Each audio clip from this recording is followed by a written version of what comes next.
यही जानना चाहते हैं कि बंद कमरे में अशोक गुजर ने पूजा के साथ क्या किया।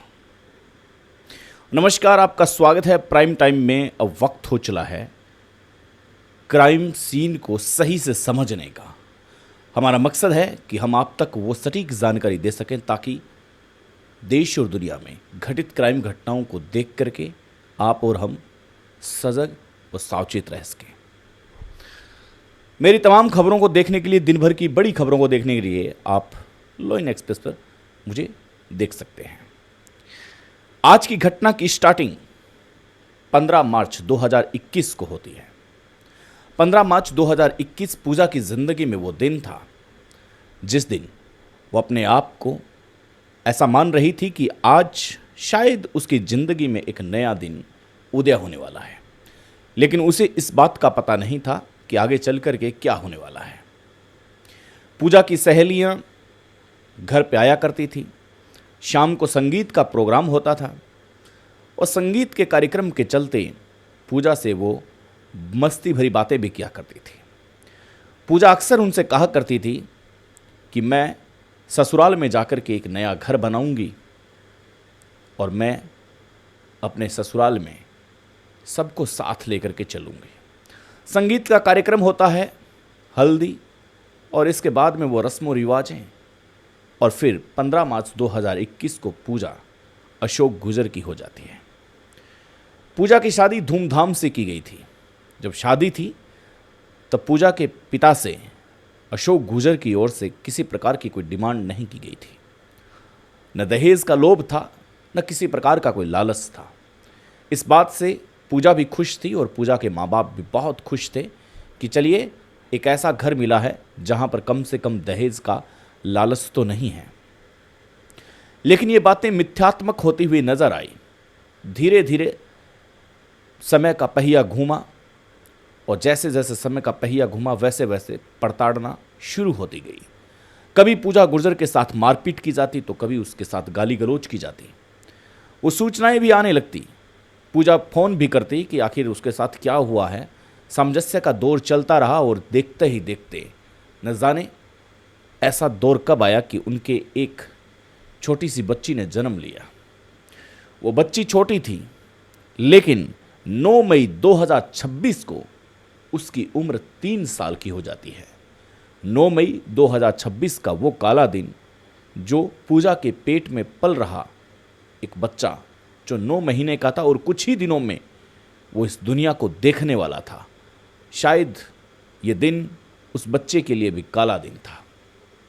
लगातार मारपीट, गाली गलौज और दहेज का प्रलोभन दिया जाने लगा, लेकिन किसी को भी किसी प्रकार की सूचना नहीं थी, क्योंकि अभी 2021 से 2026 के बीच में 5 साल का समय, और 5 साल के समय में किसी भी प्रकार की ऐसी बातें होना घटित पाई जाती थी। तो ऐसे में परिवार वालों का ये नहीं था कि इस हद तक भी जा सकता है अशोक गुजर। परिवार का आरोप है कि 9 मई 2026 को अशोक गुजर शराब के नशे में धुत घर पे आता है। पूजा को वही जो रोज बातें होती है बस वही बातें सुनाने लग जाता है और कहता है कि दहेज नहीं है, उसे दहेज में एसी चाहिए, उसे दहेज में इस प्रकार का कोई साजो सामान चाहिए जो उसके मित्रों की शादी में वह लेकर के आए हैं। ये बातें होती होती हद से ज़्यादा बढ़ गई।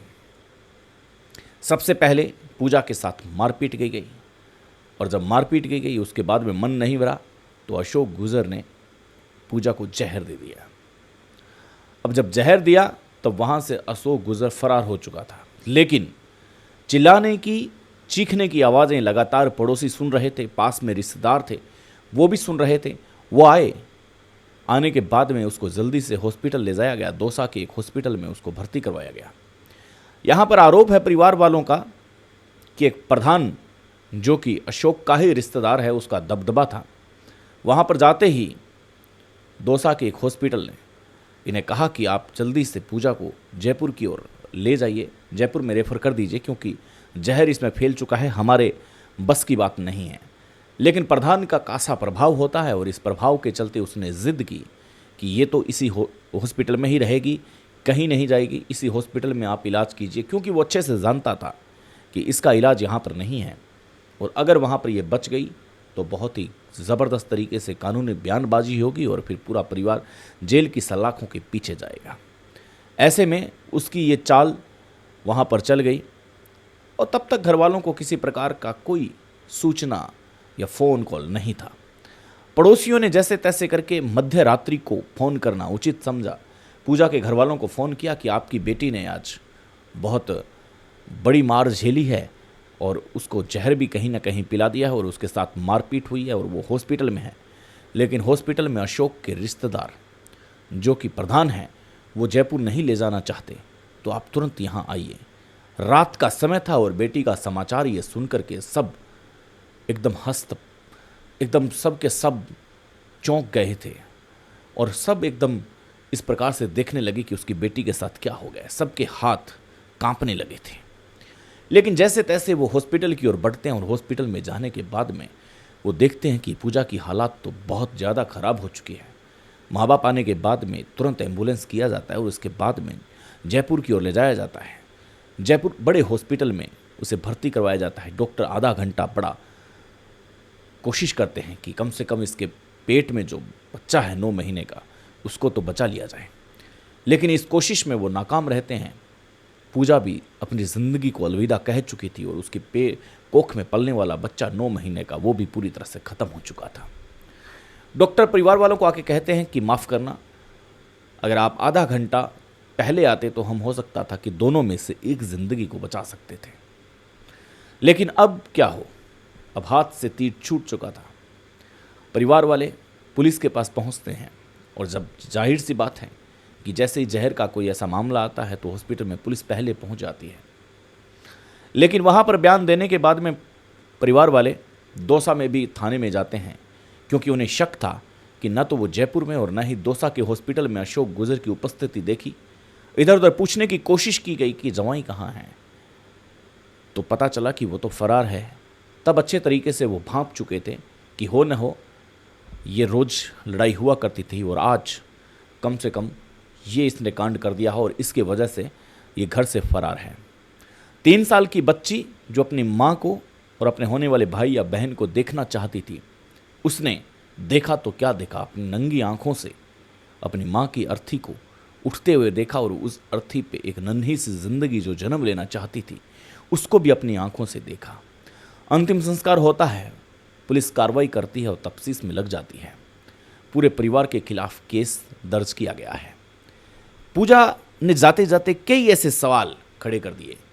क्या समाज में आज भी लड़की को दहेज के प्रति तोला जाता है, मापा जाता है या फिर नापा जाता है?